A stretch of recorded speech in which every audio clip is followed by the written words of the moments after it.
Want to talk about shlichus? Yeah. It's a good thing.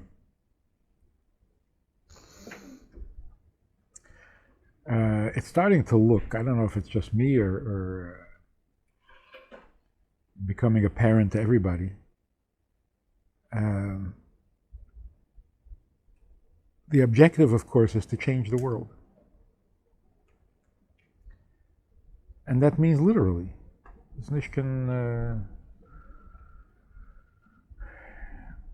You got to change the world. What can change the world? Only the Mayanis. Are we changing the world? So we come together at a kinnus and we tell ourselves that we're changing the world. After all, there are 4,000 shluchim. It's not making a big dent. Changing the world is still a very big project. And it's going to take 10 times 4,000 shluchim to make a serious change. And a serious change doesn't mean a concert or these events and these. A serious change means that the majority of the people in the world recognize that Ein Od Milvado. That's the project. That's what the Rambam says, that in Yemei HaMashiach, the only interest, the only thing that people will want is Ladas Es Hashem. Leidas Hashem, whatever the Lashon is. Yedias Hashem. What is Yedias Hashem? It's Chassidus. Chassidus is Yedias Hashem. So I asked a group of Shluchim. Learning Chassidus means Yedias Hashem. What do you know about the Eibishter today that you didn't know 10 years ago? How has your Yedias Hashem increased? Have you gotten to know him a little bit? Millennium to millennium. And this is what you're supposed to be teaching the world. This is what the tool with which to change the world. So in simple language, even in the Chabad houses that already exist and that are already matzliach, whatever hatzlacha means, there seems to be a growing demand, pashat for yediyas, for teichendike learning. And sadly, when that need is not provided, people go away. And it's creating an impression that if you want to be excited and inspired, you go to Chabad. If you want to learn, you have to go someplace else. Which is mamish the hepech hakavan of the whole thing. And it's, so it feels like the shlichus that we've had until now was just practice. That was just kind of exploring to see where, how. This is not, the hafatzas hamayonis have not even begun. Now we know a little more or less how and where, but it will really begin when the demand, the bakoshas rabim, that supposedly created the Tanya, rabim sheol and v'dershim. So they say rabim means the Rebbe. Bakoshas rabim means the Rebbe. Who's a rabim? But there needs to be pashat in numbers. Rabim, Sheol, and V'dershim. There has that groundswell of interest and demand. And it's inevitable, and it is happening, and you can see it. People, pashat, don't have any other hope in life. There's nothing left. And I know that every generation said, we're so low now, has to. But it's not even a question of low or not low. There is nothing. There is nothing people can point to and say, that's my hope. We'll elect a new president, everything will be good. Nobody thinks that. We'll start a new business, we'll get more money. Money? Money is a disaster.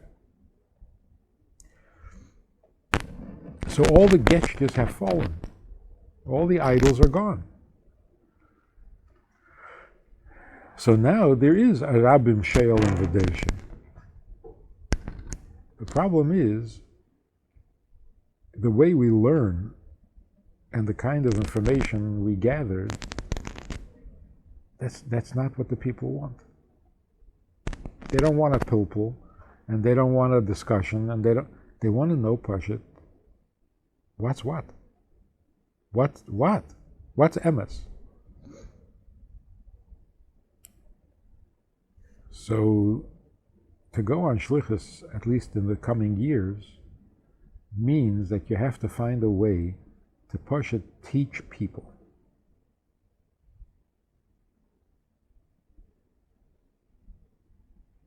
And part of that, there's a mistaken notion that there are two projects. We have to save Yiddishkeit and then teach Chassidus. Like they're two different projects. Because, you can't just stop a guy in the street and teach him Chassidus. First, you put on tefillin with him. Then you invite him to come for Shabbos. Then if he becomes a little bit of a Shemer Shabbos and he hangs around a little too much, well, you have no breda but to teach him something. So you teach him a shlichus. So you tell him that's a terrible mistake, and it's counterproductive. When you stop a guy in the street and you put on tefillin with him, you're teaching him Chassidus. There are no two projects. Because if you just stop for a second, why are you asking him to put on tefillin? Because tefillin are important. Why are you asking him to put on tefillin? How come he goes to the Orthodox shul every now and then, nobody over there ever asks him to put on tefillin? So what does it mean you're asking him to put on tefillin? That's Chassidus. The whole union of a nefesh alikiyus, a chelik elikam mimal, every mitzvah is Aid nicht der Wille, nicht der kann sein Eugerissen von Elikus. What are you putting on tefillin with him? That's Chassidus. If you're not doing it that way, then you're just being Orthodox. Orthodox people don't do this. So if you invite somebody to your house for Shabbos, what are you going to teach him? How to wash Natilas Yadayim? Of course you're going to, but that's Chassidus. So every mitzvah, anything you say about Yiddishkeit is Chassidus. That's the only Yiddishkeit you know. So this attitude that right now it's an emergency and you have to stop people from marrying a shiksa. When we get that accomplished, then we'll go back to Chassidus. What is that?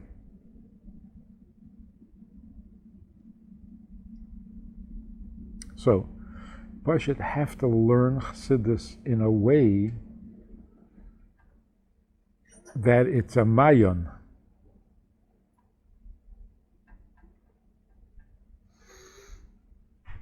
Not a collection of pieces of information, not a couple of Kabbalah ideas mixed in with a little medrash. Come on, what is that?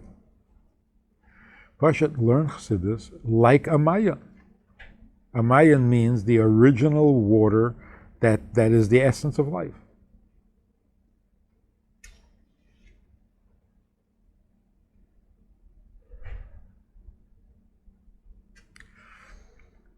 Practically speaking,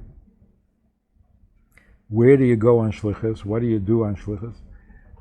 I think there has to be a big change that has to happen very soon. Not because a lot of people want to go on shlichus and they don't have where to go, but because a lot of people need shluchim and it's not happening. So the demand must grow in order to use the available talent. Somebody suggested, there were shluchim sitting around talking about it, somebody suggested that just like we open a Chabad house at every campus, we should open a Chabad house by every yeshiva. Why not? You open a Chabad house by a campus to counteract the courses that the campus teaches. No. I'm serious. Why two?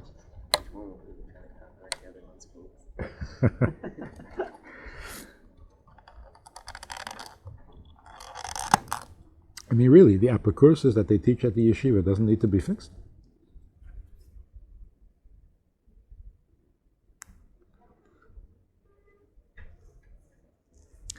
And it's not like, again, it's not like you have to fight upstream. They want. They admit it, they half admit it, they half want, but the need is there and they know it. The question is only how to dress it up, how to...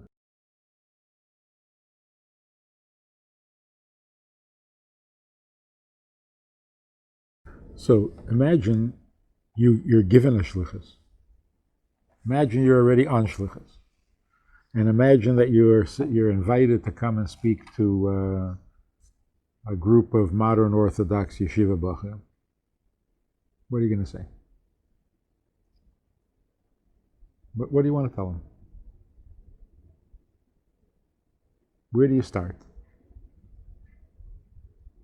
What are they going to understand? What do they need to hear? What? You're going to chazer a maimer for them?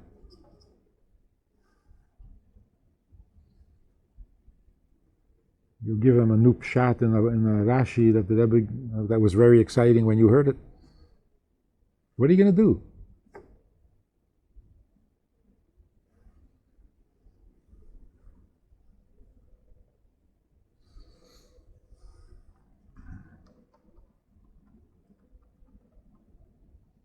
So the shaila is, how did you learn? How do you learn?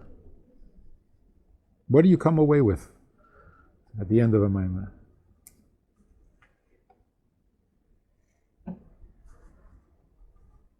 Or a sikha?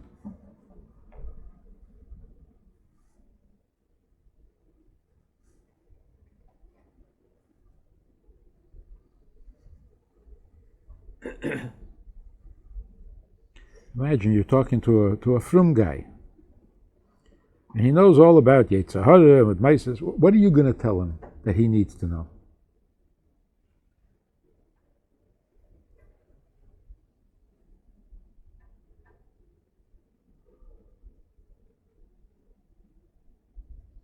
You have 20 minutes.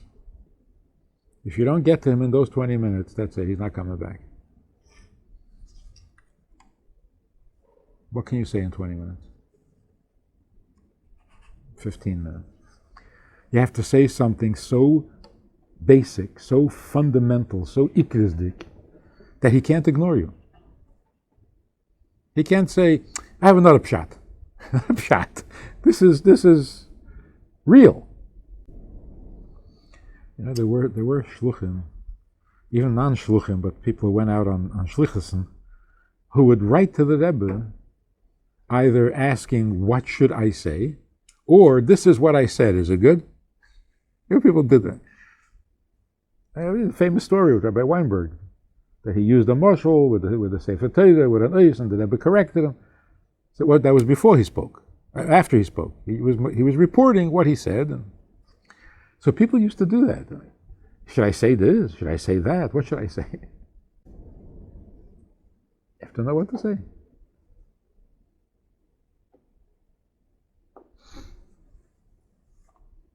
There was one time Biel was invited to speak to a group of professors in Boston. So I was there, and he was agonizing before his speech.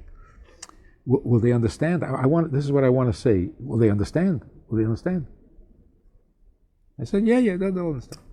Then he couldn't. He was so nervous. So what? He doesn't have what to say. He has what to say. And yet, you got to say the right thing. You can't just you memorize the Maimah, you're going to chazir it. Like the Sikha on Kedach, and that's it. You tell people about Kedach.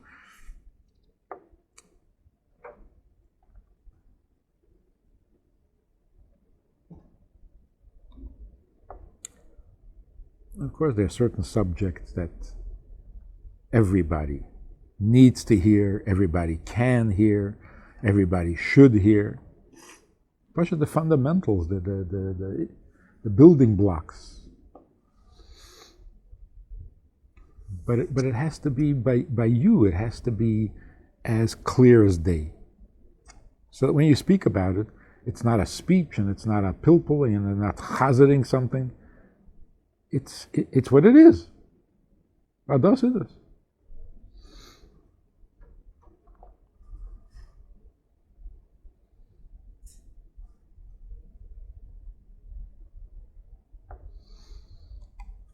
So you got to start practicing. Talk to people, say what you need to say, and don't say the Rebbe says. Stop it. Don't say it says. Don't say amaymer asicha. Cut out all that form. Talk. When you sit down with people, especially if it's not the first time, and they're listening. Why are they listening? Because they think you have something to say. Not they think Torah has something to say. They don't know Torah.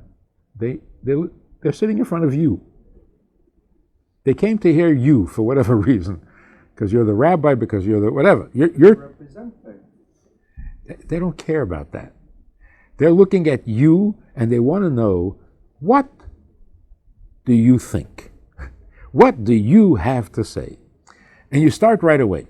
In a sikha, the Rebbe says, they don't want to hear that. They want to hear you.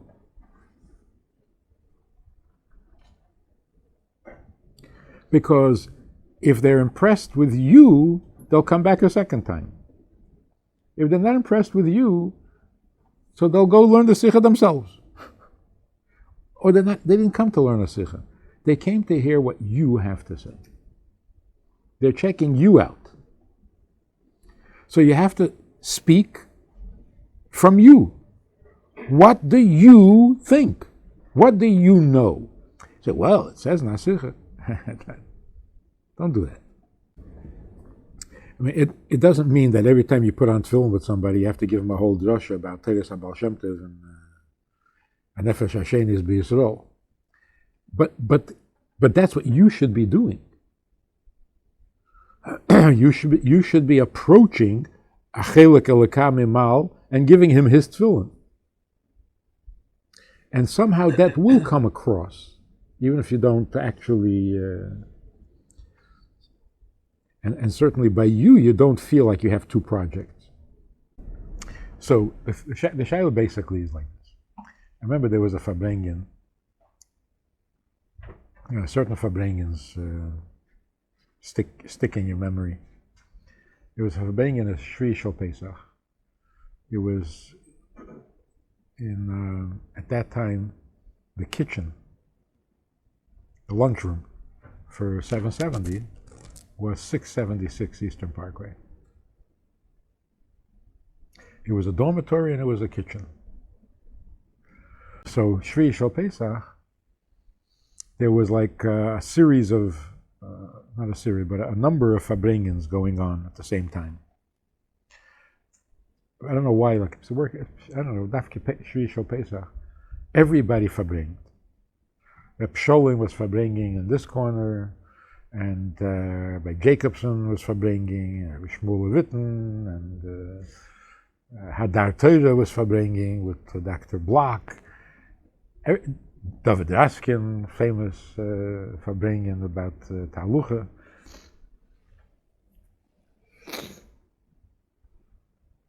The Bachurim wanted to verbring, they went to 676. And I was then still in Bedford. But, we snuck in by the big Bachurim, by the ältere Bachurim. And there was an interesting scene. First of all, the wine for bringing Shvi Shal Pesach is like not such a pleasant memory. So there was a guy, a bacher, sitting in the corner, mamish in a corner, and Yossel Abrams, who was the big bardas among the bacherim. He was like a mashpia to the bacherim. He was a bacher himself, but he was a big bardas, and you couldn't mess with him. Actually, he davened barichas Shabbos, and he would come to the Fabrengen 1:30. And other people, far more important, had to fight their way through. But when he came, the Bachurim Pashat made it, let him through. That derech that they had for him. Anyway, so he's sitting there. He's got this other Bacher cornered in the corner. And he says to him, so how many years are you in Lubavitch? You're learning in Lubavitch. The guy said, 9 years. So he said, no. Okay, so what? He said, 9 years, no. He said, what was supposed to? He says, you're here already 9 years, no. And he wouldn't let him. Mama, she had him pinned in the corner. And even verbally, he didn't give him an inch of. How do you argue with no? No. You can't play games with that.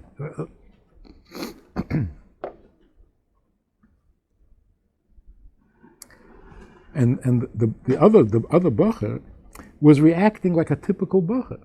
What? 9 years you're learning Chassidus. No.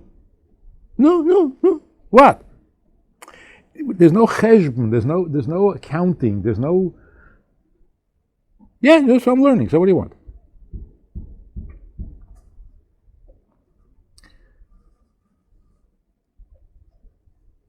You can't go on shlichus like that. You can't sit down with a balabos or with a mekurev, and he says to you, what has learning Chassidus done for you? You say, what? You can't do that. With all the anivus and with all the bittul and with all, you can't do that, because it hasn't done anything for you. So what are you bothering me for? So when you sit down, they don't want to hear what it says in Asicha. They want to know, you went through the system, right? No. I said, well, never mind me. Never mind you.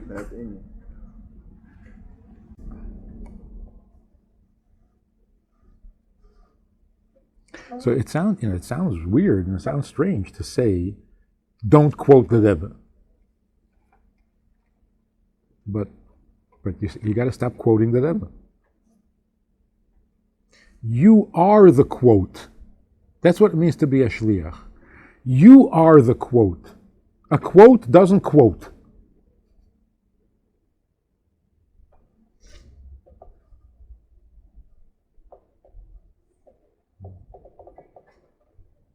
That's why when you're learning Tanya, and it says Kamesha Kosuv, it's not a raya. Teira Shebeksav doesn't bring a raya. Tanya is Teira Shebeksav. A quote doesn't quote. You are the quote. Avada, if you're saying that you saw something in a sikha and it's new to you, of course you say the fact. Fact is, I just saw it in a sikha. I was just reading the other day a sikha on the what. Okay, fine. But this constant, the Rebbe says, what do you say? Me. Bittul idiot. No. First say what you have to say, and let somebody else say that you're a bittul idiot. So I think that the future of shlichus is pushet real, substantial, heavy-duty Chassidus. And it may sound weird, but the average balabos who comes to a Chabad house on Shabbos afternoon should daven ba'arichas. Ba'avodah. That's not to be ba'arichas. Today, arichas is about 20 minutes. That is an arichas. I mean, that's real. I mean, that's even for Greis Chassidim. If you need more than 20 minutes, you're in the wrong generation. And you see it from the Rebbe, in the Igris and every place else. The Rebbe always, the Alter Rebbe says, Kisho Shtayim. That's called the Arichas. The Rebbe says 10 minutes. If you think about it, for 10 minutes, you'll come to the conclusion. So we trimmed it down. It's the jet age. Today things work faster. And it's emes. Because there's more Chassidus, there's more Yediyas, there's more. Now, 10 minutes should be enough. So, but every balabos, every mekurev who comes regularly on Shabbos to a Chabad house should daven ba'avodah. What do you mean you haven't taught him how? So what have you taught him? You're making him modern Orthodox? You're making him Shomer Shabbos? You got to teach him Chassidus, and if you teach him Chassidus, then he has to daven with it. So are you saying we shouldn't go on shlichus? Is that how it comes out? Im Kain, it's all over. Not looking to inspire himself. Not inspired himself yet. It's like that joke. A guy goes to a doctor. He's very sick. The doctor calls in his wife, and he says, "Your husband is sakonas nefashos. The only way he's going to survive, the only chance is if you take him away on a vacation." And you take care of him, and you give him a meal every day, and make sure you feed him this, and you feed him that, and you give him this, and you. Anyway, she comes out of the doctor's office, and the husband says, "What did the doctor say?" He says, "You're dying."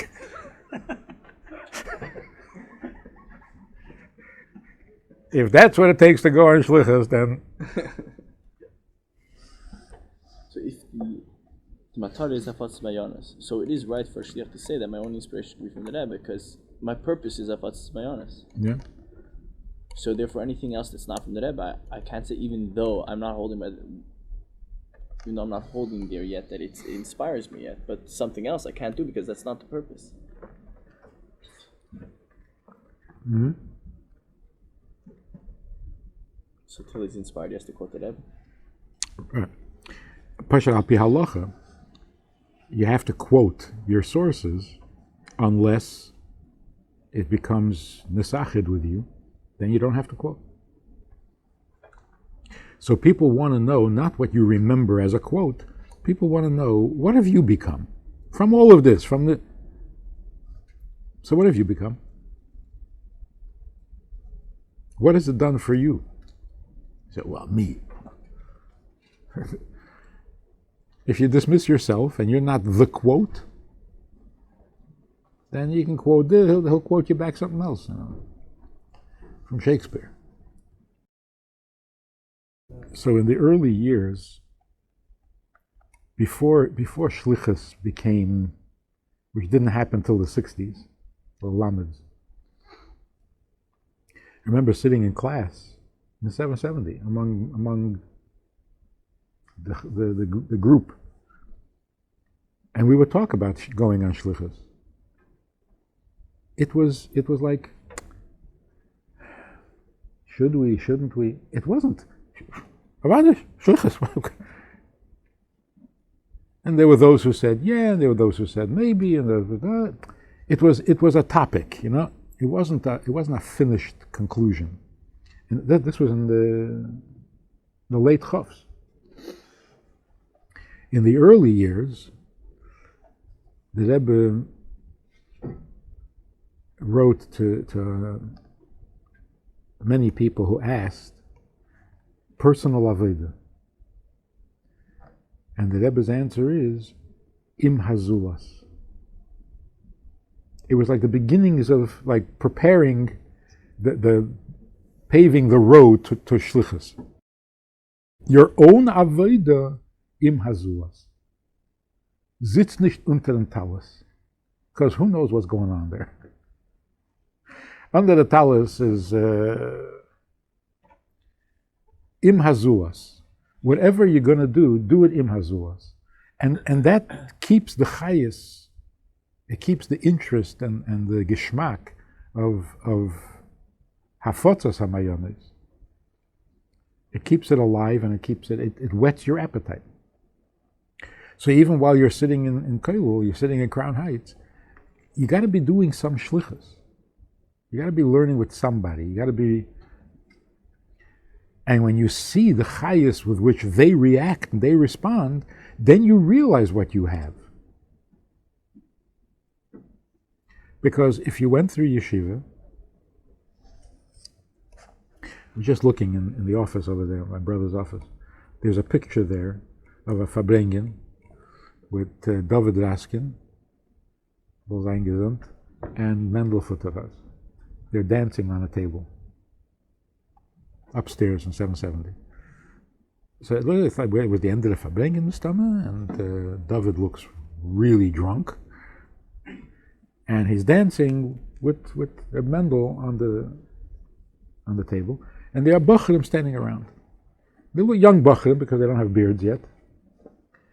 And it just struck me, every Bachur in that picture who saw that dance, even if he didn't hear the Fabrengen, he didn't listen to what was going on, he doesn't know what Reb David said, means, thinks, he saw that dance, he will never become a Masnagid. Or he won't die without tshuva. I mean, something. If he marries a shiksa, he'll convert her. You know what I mean? Like, she's already. Yeah. What I'm saying is, that scene is so rich, it has so much, that every year in the Bachur's life, he's going to think about that Fabrengen and realize something he didn't realize before. What that meant, what these people stood for, what was going on, what's emes, what's halik. We don't know what we have. So that if you ask the average Bachur after 9 years, he doesn't know what to tell you. Doesn't mean he doesn't have anything. Of course he has. 9 years of Chassidus. The problem is, it's without a cheshbon. He's not from the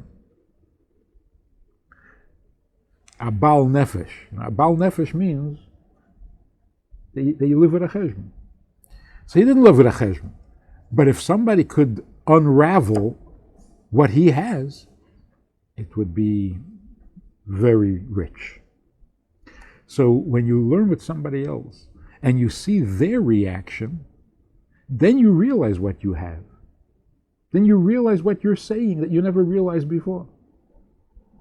So you talk to people and you say something from a sikha or from whatever, Chassidus, and the people like, really? And that's it, they're becoming frum. You say, wait, what did I say? How come I'm not inspired? I'm not becoming frum. What did I just say that had such an impact on a person? And then you realize what you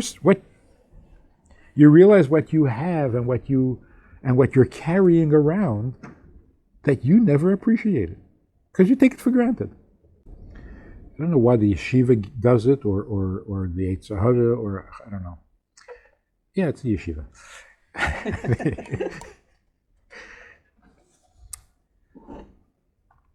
You have to learn this maimah. See, that is such a bad message. That's already off the track. You have to learn a maimah. That's it. That's the goal. That's the Chazatanya. Just the tone gives the wrong message. And certainly when it comes to Nigla, you have to cover 3 blot. What does that mean? What is the message here? By Chanukah, we have to cover this. That's what you're doing? So immediately, the learning becomes like some kind of a routine, some kind of a... That's why when you look in the early years, Chassidim would sit and learn Chassidus. What was it called? The sefer that they were learning. What was it called?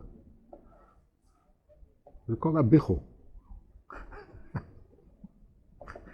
It's not exactly derech eretz. I mean, you have Abichel Chassidus?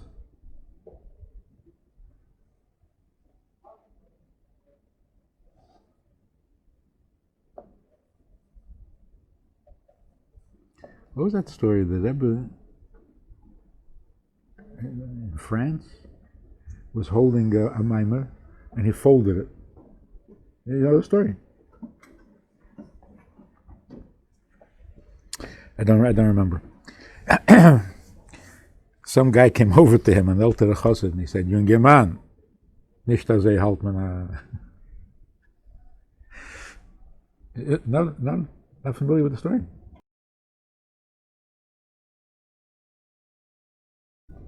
Anyway, Abichel.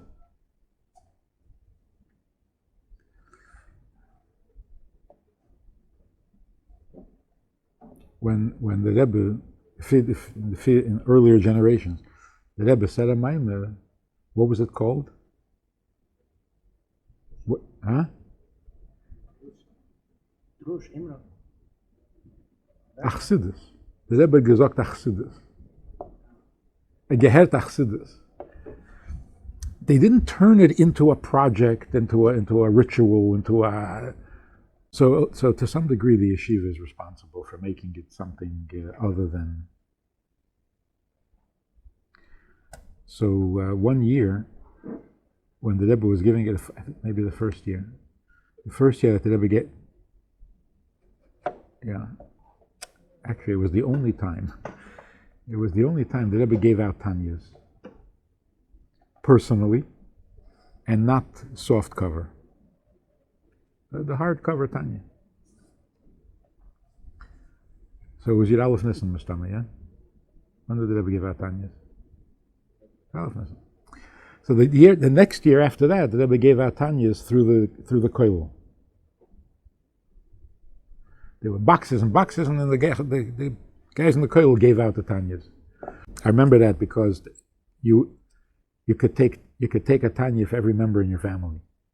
So I walked off with a box. Plus 2 Tanyas. Because I think I don't know. Anyway, so, but that was through the koil. The year before that, the Rebbe gave out at the end of the Fabrengen. So I was sitting up here, upstairs, and the Rebbe might say something. The Rebbe was giving out Tanyas, but the Farbrengen wasn't over. So the Rebbe might still say something. So I'm sitting there, I want to get a Tanya. But I can't leave because if the Rebbe says something, so I was getting a little, like, what am I supposed to do here? Anyway, so somebody, I forget who it was, somebody came running upstairs and said, that's it, we're down to the last Tanya, go now.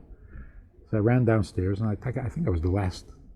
So the Rebbe gave me a Tanya and said, Lernen aliba de nafshi. I don't know if he said that to everybody that night, but that was the message. There's learning for others, lil lamed, and there's learning aliba de nafshi. So I don't know if the Rebbe was telling Dafke me because, thank you for translating. Now go learn something for yourself, But that message is kind of not only lost but contradicted by Seder Yeshiva. It stops being aliba de nafshi. You have to learn so many blood Gemara. You have to learn this and this hemshach. And what happened to aliba de nafshi?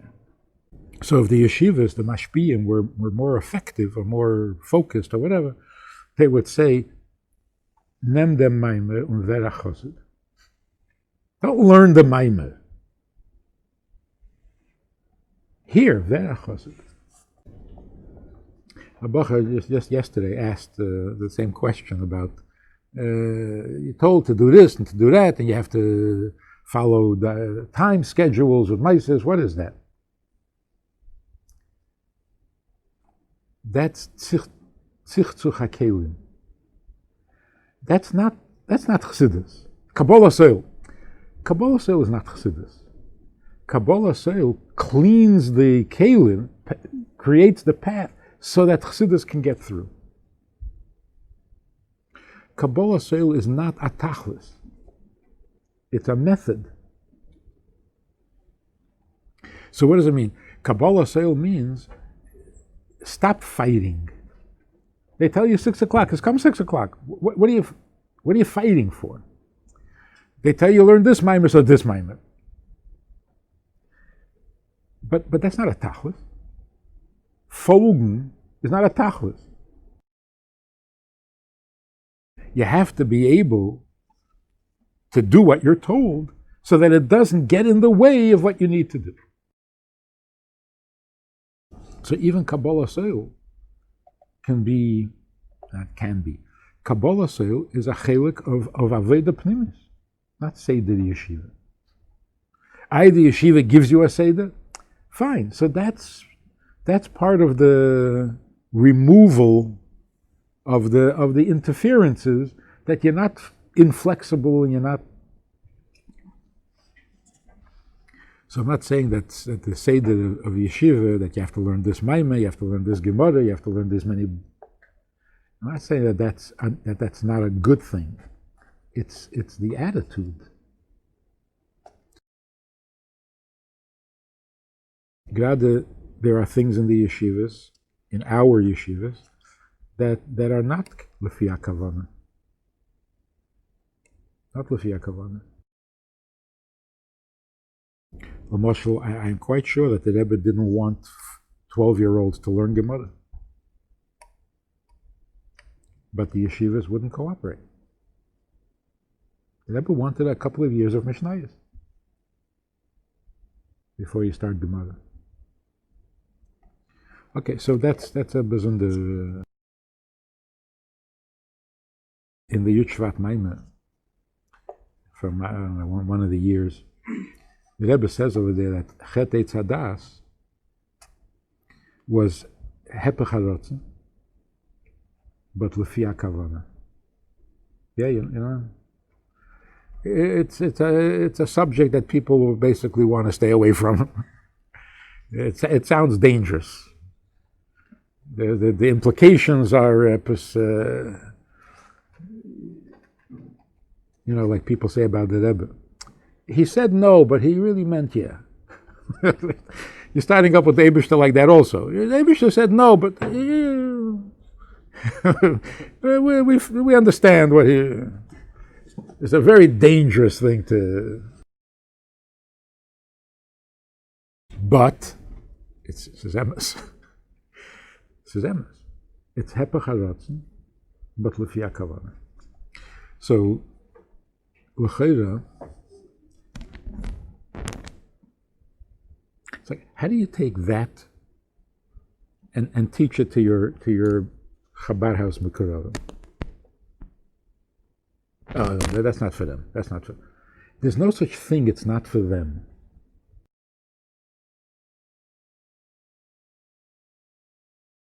If you take the idea itself, take it away from Eitz Hadas, with Adam, Chava, with the snake, be mafshit the idea from the from the context.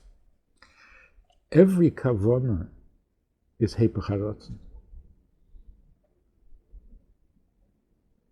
The whole kavana of dir b'tachtenim is hepech haratzon. Make sense? So when you say the Eibishter has a kavana, the kavana of dir b'tachtenim, the kavana of yiridas haneshama beguf, if you say kavana, you mean hepech haratzon.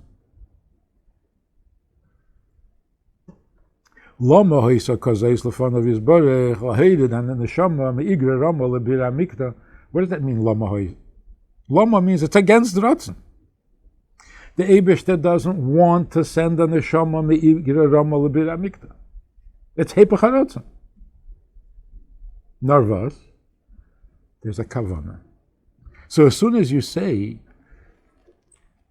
Yedida Tzeirech Aliyah, what did you just say? You're saying the Yedida is hepech haratzon. But the kavana that justifies the hepech haratzon is that in the end there'll be an aliyah to an even higher place. So as soon as you say kavana, you're talking hepech haratzon. That's what the Rebbe says in the Maimon. Tzimtzum harishon, hepech haratzon. The Eibishter wants tzimtzum. He wants gilui. So right from the beginning, before there was an Eitz Hadas, and before there was a snake, and before there was Chava, it was already hepech haratzon. Because tzimtzum is the opposite of gilui, and gilui is an inyan. Tzimtzum is not an inyan. Helim is not an inyan. So what justifies the tzimtzum? The kavana. So as soon as you say kavana, you mean hepech haratzon.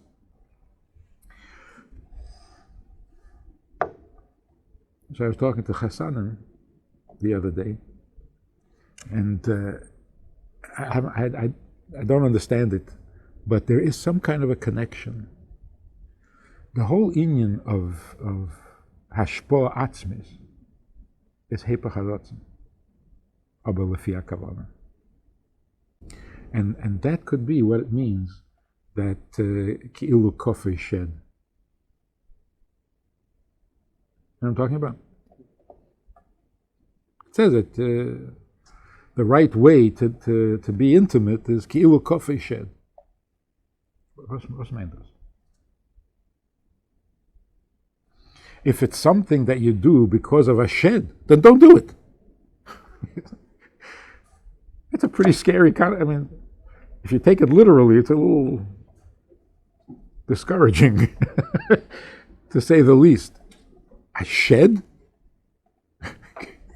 You say ki'ilu kofei yetzahara, mamish a shed? That's a scary thought. Ki'ilu kofei shed means it's hepech haratzon, but lefi hakavana. So there's nothing in Chassidus that isn't in some way immediately relevant and necessary and fundamental to life. So every Aveda, the Rebbe doesn't dwell too long on Adam and Chava. What they did, but every Aveda is that way. Every Aveda is Hepech HaRatzon, but Lefi HaKavana. What's the Kavana? Tshuva.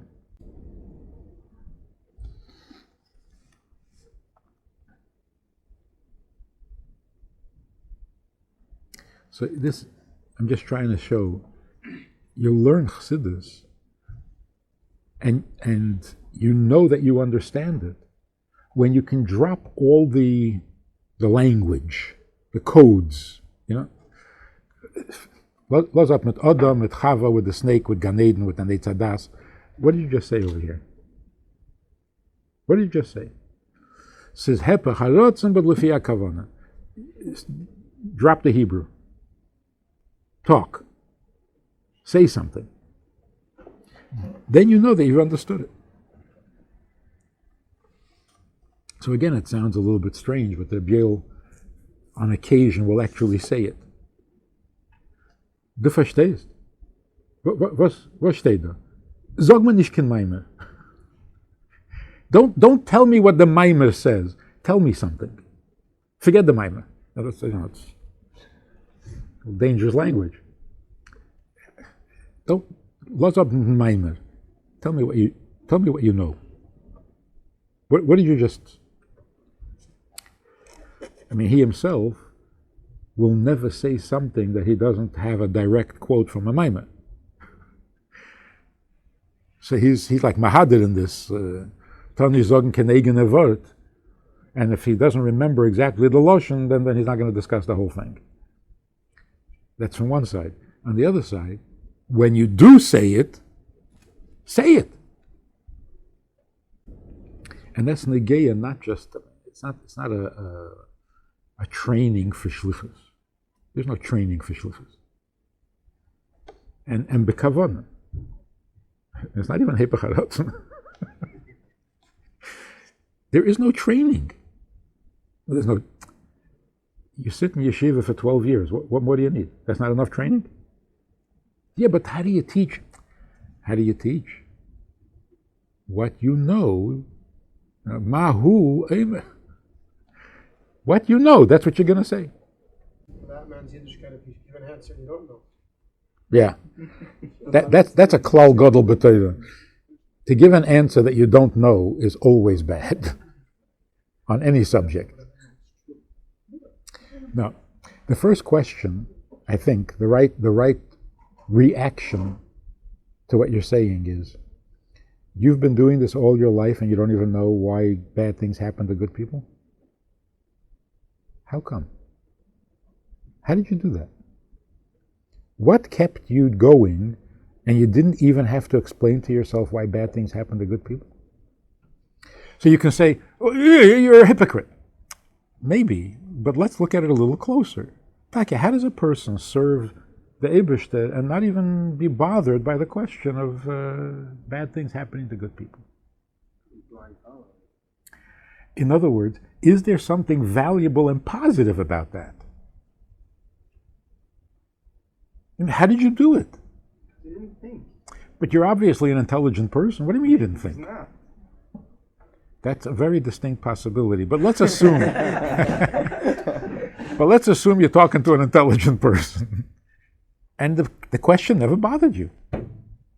But it's like you went through 25 years of life and you never saw a bad thing happen to a good person. Of course you did. What was your reaction? Didn't bother you. How come? The shaila is not, why are you still frum? The shaila is, you saw bad things happen to good people. It doesn't bother you? Whether you are frum or not frum, the bad thing happened to a good person. It was last night, we had the program, and a guy came over to me and he said, I like Yiddishkeit. But I don't believe in God. Why? Holocaust. He says, I don't believe in God because I don't want to have to explain bad things happening to good. He doesn't use that expression, but I don't want to have to explain why bad things happen to good people. It's a coincidence, it happens, and that's it.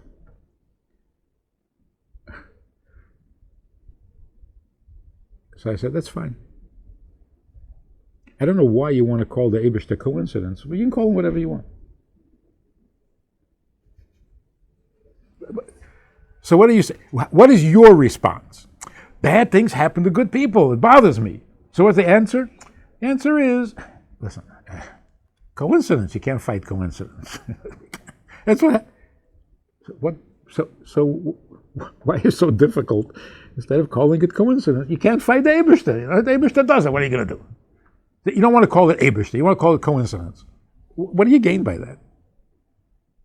You're saying coincidence is a strong power. You can't fight it. You can't. So call it Eibishter. What is your problem? If it's Eibishter, then you have to explain it. If it's coincidence, that's it. But you're admitting to a power that is stronger than you, that you can't control, that makes things happen. It would be appropriate to call that Eibishter. What are you gaining by calling it coincidence? So if you're saying, L'moshel, I control my destiny, I don't believe in no Eibishter that makes things happen. I make things. Okay,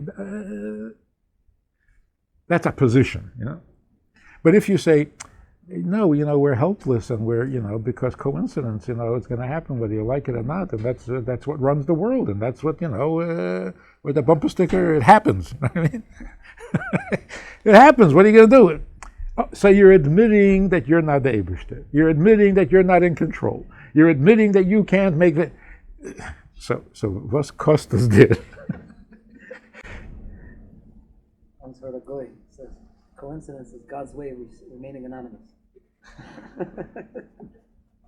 Yeah. You're giving them a different name. So what did you gain by that?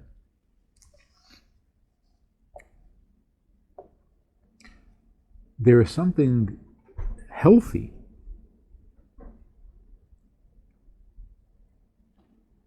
if you're not bothered by the question.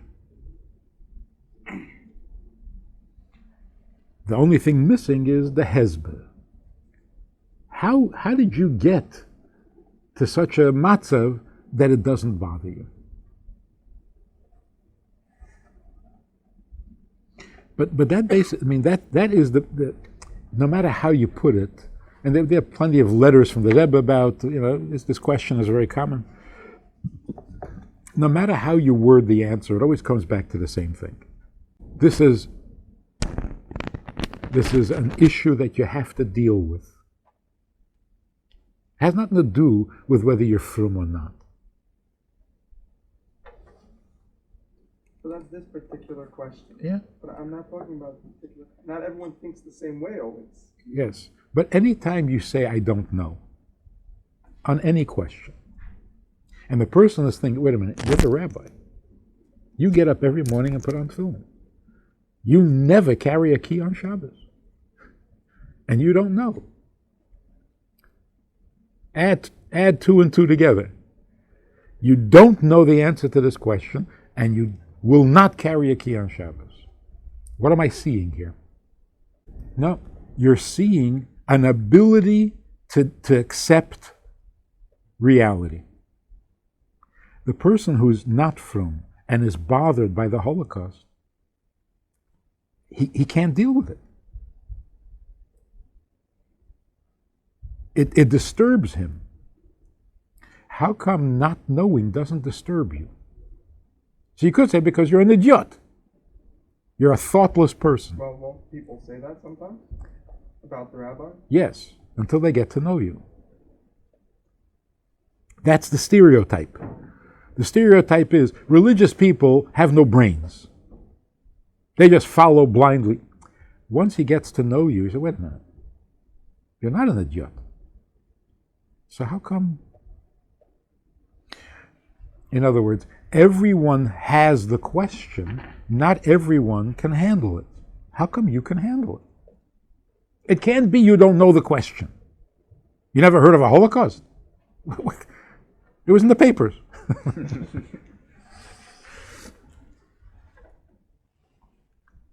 So there's a certain, I remember once Zalman Posner was speaking here at the Pegisha, and he explained the kavana in Tefillin.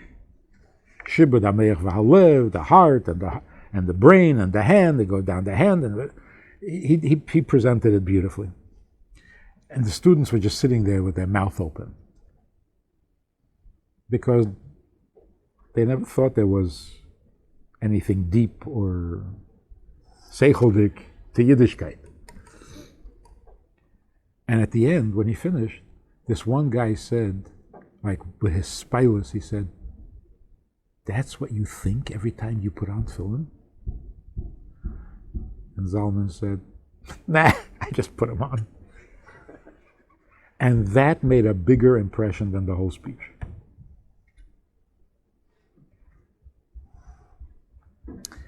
There's a negative or positive impression? huh?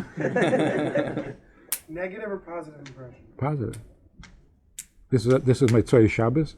Sunday morning, everybody put on tefillin. This was before Miftzah Tefillin. It was like, should we even ask them? Like, there was no. The fact that you are clear and that things don't derail you. Oh, people came to the Rebbe, and they were, obviously, the Rebbe is a thoughtful human being, and the Holocaust doesn't bother him. There's something awesome about that. Like the Satmar guy who came in the early years, Yud Beis, he came to check out, like an official representative of the Satmar community. He came to check out the Rebbe. And afterwards, they asked him his impression. He said, "Agon olam un emuna v'akind." That's impressive. So the first thing is you don't have to apologize for not knowing. In fact, you have to ask yourself, Taki, how come it doesn't bother me? What do you know that enables you to not be bothered by the question? So the Nadisha assumption that people have is, you never heard the question. But once you hear the question, your Yiddishkeit is going to fall apart. When they realize, what do you mean I haven't heard the question? It's the oldest question in the world.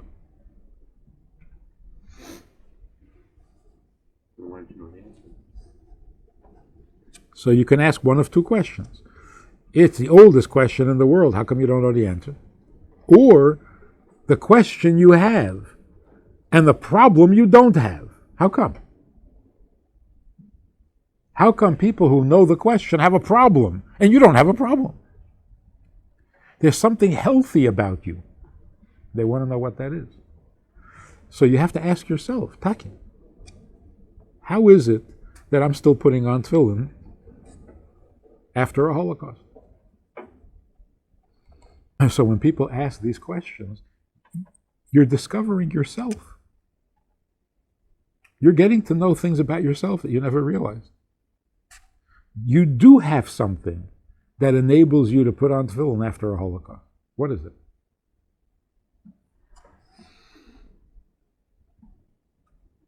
Not after a Holocaust, after Mumbai. Why didn't you stop putting on tefillin? Why didn't you stop wanting to go on shlichus?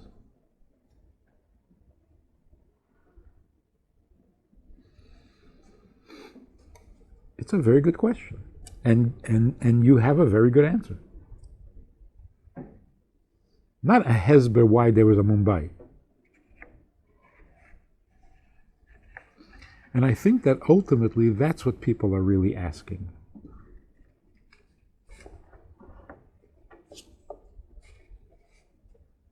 They're not asking you to explain why those people got killed.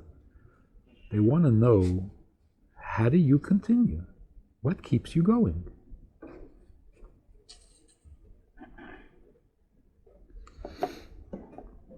And if you said to them, I try not to think about it, it's a decent answer.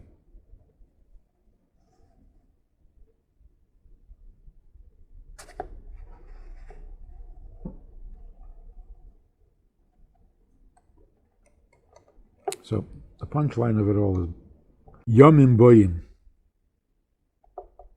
We haven't even seen the beginning of what shlichus is, of what hafatzas hamayones is. This was just a warm-up. This was like an exploration to see a little where, how. This is just a dress rehearsal. Yomim Boyim, when shlichus will become not a project, but the project. That hafatzas hamayones won't become a possibility, it will become an unavoidable necessity. And then, I mean, what is the meaning? Lo yira'ov la'lechem v'lo tzomah lamayim.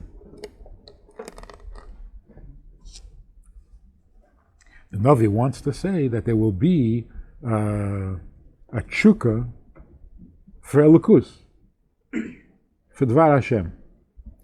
To make that point, he says, not Rav Lalechem, V'lei Tzamo Lamayim. Why is that necessary? It's like the Rambam says, V'lo yiyu eiseh kol ha'elam elo. So the Rambam says, why will it be that lo yiyu eiseh kol ha'elam? Because madanim mitzuim ka'afet.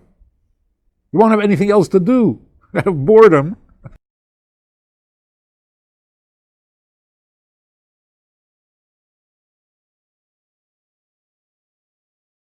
Lo tzoma lalecha means it won't be that you're going to look for Elokus because Elokus is your lechem.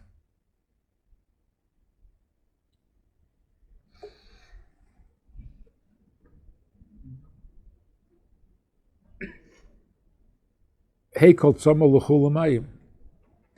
But this time it's not going to be you want to know Dvar Hashem because it's like mayim karem al nefesh hayefa. It won't be for that either. That we have now. We have now. People should want to know because they don't know how to live in their life. It's their lechem, it's their mayim. So, lo yira'ov la'lechem means it's not the lechem of Torah that you want. And it's not the mayim of Torah that you need. It's the Dvar Hashem. In other words, the mayim itself.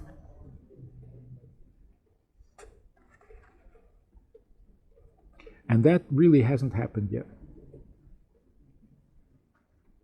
But it's happening. The world is really getting completely disillusioned with anything and everything it ever believed in.